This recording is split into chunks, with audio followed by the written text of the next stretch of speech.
माँ, गलती मेरे बच्चे की नहीं थी।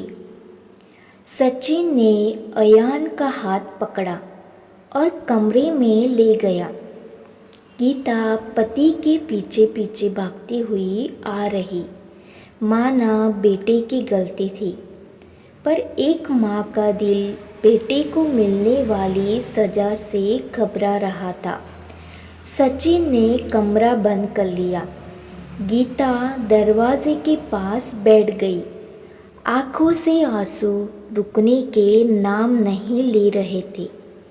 किसी की मजाल है जो सचिन के आगे मुंह खुल जाए, पर एक माँ का मन यही फरियाद कर रहा, बस करो, इस बार माफ़ कर दो, आगे से नहीं करेगा। आज अयान की सुमन बुआ की बेटी आराध्या का जन्मदिन था। मीरा देवी अपने बेटे सचिन और बहू गीता के साथ बेटी के घर पार्टी में गई हुई थी।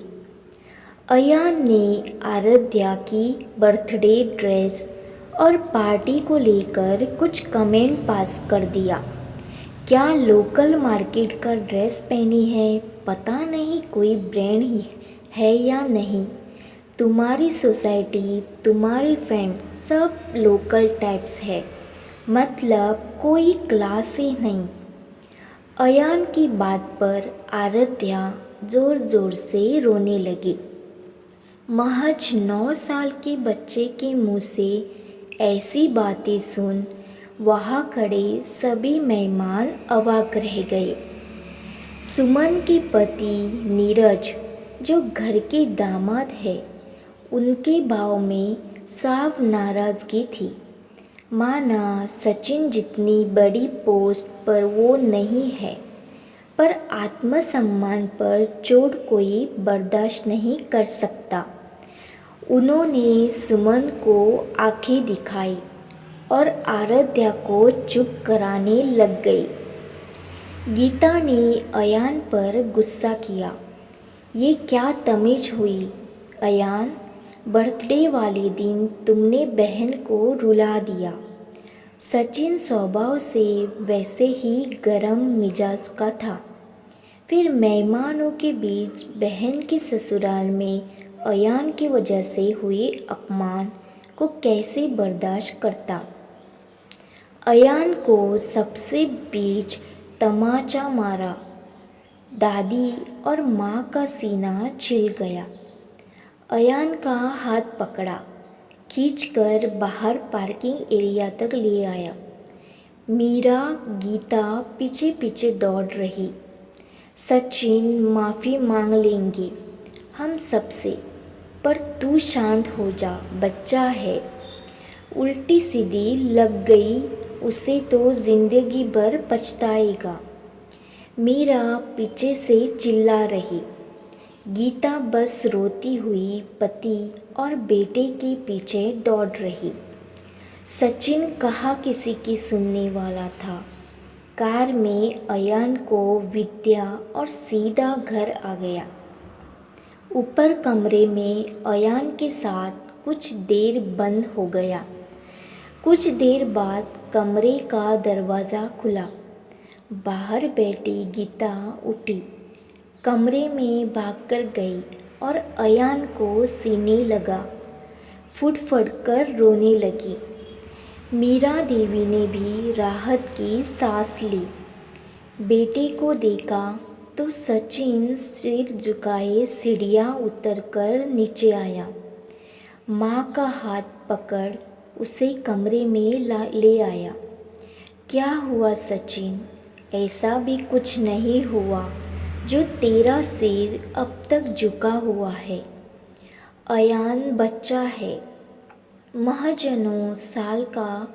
सुमन जी उसकी उम्र देख उसकी गलती को माफ़ कर देंगे। तू अब बस कर। तेरे गुस्से की वजह से वैसे ही सीन क्रिएट हो गया है। क्या मतलब?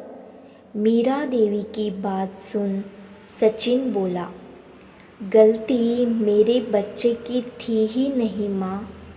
उस पर तो बेकार हाथ उठाया। गलती तो तुम्हारी और मेरी थी। बच्चे तो देखकर ही सीखते हैं माँ। अयान के ननिहाल से आने वाली हर चीज़ का तुम ऐसे ही मजाक बनाती आई हो। तेरे नानू नानी हल्की चीज़ें दिलाती है, एकदम लोकल। दादी पापा तुझे ब्रांडेड शूज़, ब्रांडेड ड्रेसेस दिलाते हैं। तेरे मामा का कोई क्लास नहीं, सरकारी क्वार्टर में रहते हैं। माँ, आप उसके सामने उसके ननिहाल को नीचा दिखा रही थी, लेकिन आपके इस व्यवहार ने मेरे बच्चे को चीज़ों में मोह बना दिया। वो गिफ्ट से जुड़ी प्यार और भावनाओं को समझने बजाय उनकी ब्रांड्स और रेट देखने लगा। आज उसने कहा जो मैंने आराध्या के साथ किया तो आपको बहुत बुरा लगा, लेकिन मैं कई बार ऐसा सोनू के साथ भी कर चुका हूँ। तब आपने और दादी ने कुछ क्यों नहीं कहा? आज मेरे बच्चे के सवालों ने मेरे मुंह पर कसकर तमाचे मारे। अच्छा है माँ, अयान 9 साल का है। हमारे पास वक्त है जो उसे संभाला जा सके, अपने की गलतियों को सुधारा जा सके। अयान ने गीता को सब कुछ बताया। दादी और पापा का झुका सिर आज गीता के जाने कितने घावों पर मरहम का काम कर रहा था।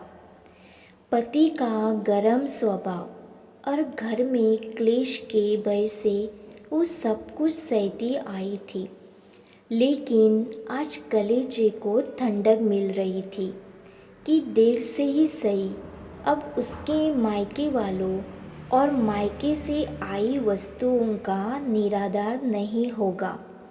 अक्सर हम बच्चों से अच्छे और आदर्श व्यवहार की आशा करते हैं, लेकिन ये भूल जाते हैं कि बच्चे देखकर ज़्यादा सीखते हैं। सो अपनी भावी पीढ़ी में अच्छे संस्कारों का स्थानांतरण करने के लिए खुद अच्छा और आदर्श व्यवहार करना होगा।